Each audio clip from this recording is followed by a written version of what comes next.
વિરામ બાદ આપનું સ્વાગત છે। તો જૂના વાહનના વેચાણ પછી માલિકો તે જ નંબર રાખવા માટે ઘણીવાર દોડધામ કરતા હોય છે, પરંતુ વાહન માલિકોને હવેથી નવા વાહન માટે જૂના નંબર સરળતાથી મળી શકશે, જેના માટે રાજ્ય સરકારનું વાહન વ્યવહાર વિભાગ રિટેન્શન પોલિસી ટૂંક સમયમાં જાહેર કરવા જઈ રહ્યું છે અને પોલિસી મુજબ જૂના વાહનોના નંબર નવા વાહનમાં મળી શકશે, પરંતુ કેટલાક નિયમોનું પાલન કરવું પડશે, જેમ કે જૂના વાહનનું વેચાણ કર્યાના 60 દિવસની અંદર જ માલિકે નવું વાહન ખરીદવું પડશે। જે વ્યક્તિ તેના જૂના વાહનનો નંબર લેવા માંગતી હોય તે ઓછામાં ઓછું 1 વર્ષ સુધી જૂના વાહનની માલિકી ધરાવતી હોવી જોઈએ અને તેનાથી ઓછા સમય સુધી માલિકી ધરાવનારા વાહન ચાલકોને જૂનો નંબર મળી શકશે નહીં।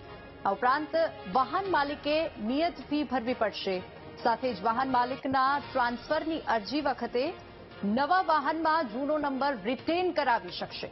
જો વાહન સ્ક્રેપમાં જતું હોય તેવા કિસ્સામાં પણ જૂનો નંબર નવા વાહન માટે મળી શકશે।